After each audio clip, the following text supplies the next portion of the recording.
Aston Villa and Brighton separated by just 1 point and 1 place after the first half of the season. It could be a really close one to call today. Brighton, they advance here with Seika, slipping it through for Kirby. It's a really dangerous ball. Kafaji will reach it and try and return it. And now the whistle has gone as Lucy Parker was able to clear. This was a real threat, and the first threat that we've seen from Brighton coming forward.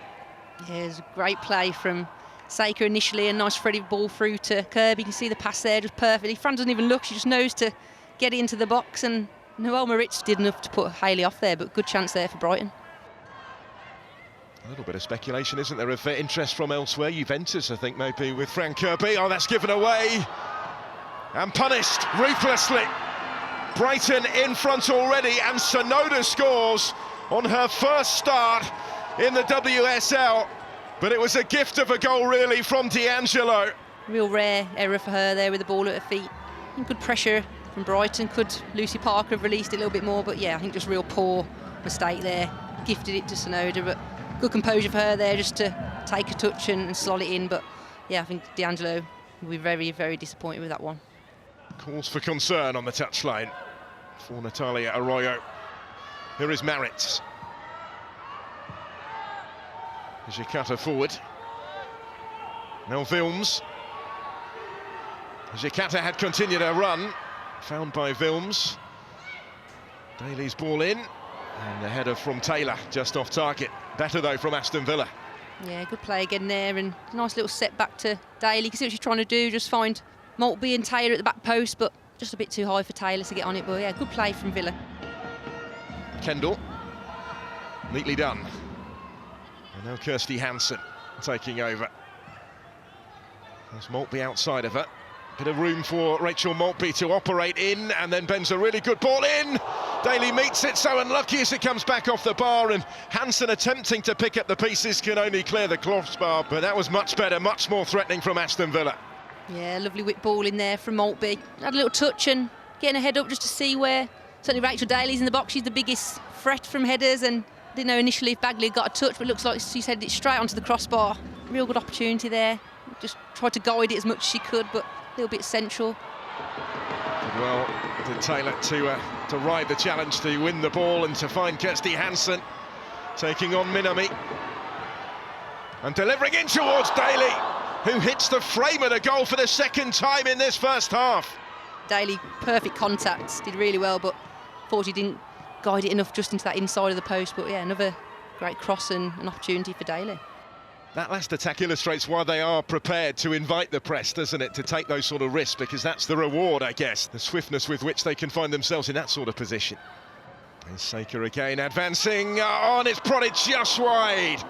And only just wide by Simons. Beats the floor in frustration, because having reached that first, should have expected to score. Seika threw in behind. Been a common pattern this game. She's done really well just to pick out Simmons. She's done everything she can. She's slid in, just got contact on it, which is the main thing, but just wide past the post.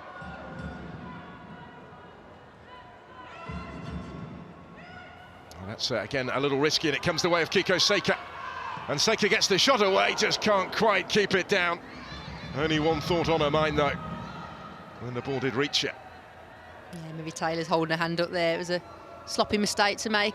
Seika's done really well there to read it and leaning back, and the pressure from Parker's just enough to put her off balance, and she's stretching for it. But again, you know, Villa making mistakes due to Brighton's pressure, and it's nearly paid off for them again. Here's Maritz. And just clipped, was she, having got away. Kafaji, I think, who made the contact. Looks like it will be left for Lucia Kendall to take. She was just in conversation there with Anna Patton, but Patton's walked away from the scene. Kendall does take, Daly meets it and levels up the game. Rachel Daly, the Aston Villa captain, with the equalising goal.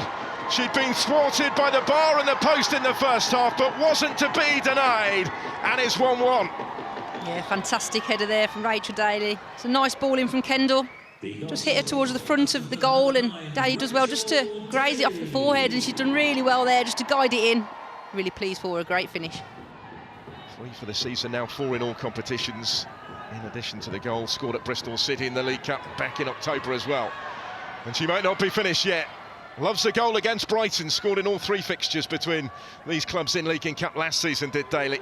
And now it's Aston Villa on top and in front. Kirsty Hanson has turned this around in its entirety in the blink of an eye. And Aston Villa from behind lead against Brighton, and that's a super strike. Yeah, fantastic goal there from Hanson. Exactly what she's all about. She has that power and that ability to strike the ball from distance, and it's just a tight gap right into the corner. Sophie Bagley had no chance. 2 in less than 2 minutes, and Kirsty Hanson has 6 in her last 9 games in the Barclays Women's Super League now. Saker's ball in. It just cleared the head of the substitute, and Haley coming in behind her wasn't able to apply the finish either. Villa are doing well, they're defending resiliently and just limiting the chances that Brighton are creating.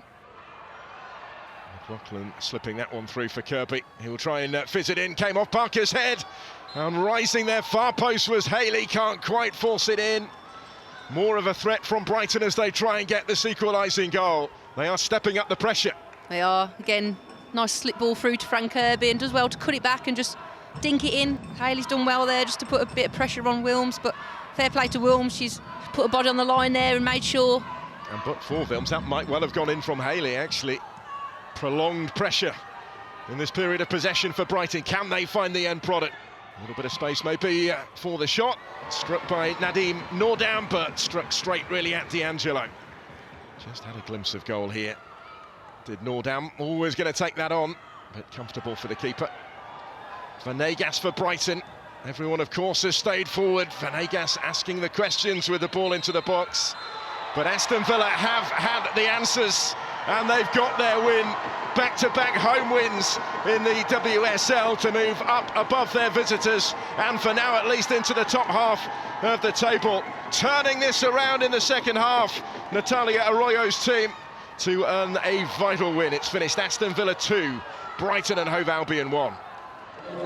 We knew that coming into this year we wanted to start this half of the season strong, especially at home. We didn't have the greatest record at home first part of the season, so we finished strong against Liverpool here, back end of that part of the season, so to get 3 points today was huge, and I think more importantly, winning a game when we've gone 1-0 down was massive for us, and it's a test of our character, and it showed good resilience and a lot of strength today, so yeah, proud of everyone. We needed to start as well with this type of performance where we are not necessarily dominating all the parts of the game, but we are showing mentality, we are showing ability to suffer as well, and we are showing capacity of growing in the game. Our first half was not ideal, out of possession. We were not exactly where we wanted to be to reduce the time that they were having with the ball.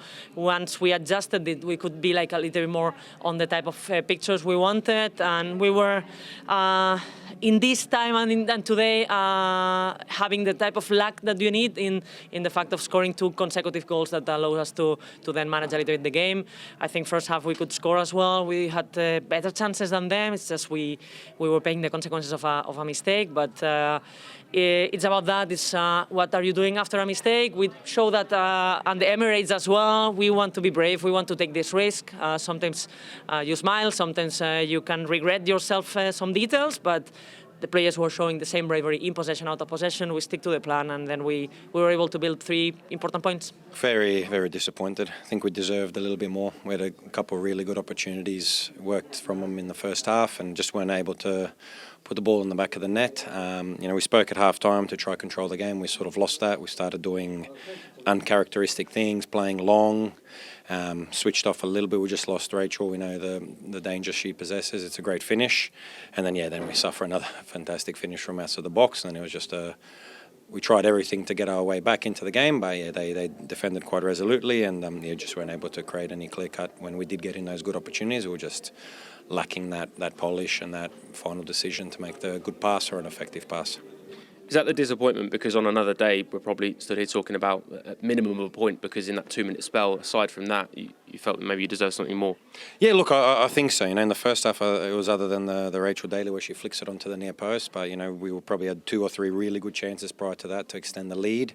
We just weren't able to put them away. Felt quite comfortable. I think we were good. We just rushed things a lot, which we know we have to be patient, especially against Villa because of the transitional threat that they possess.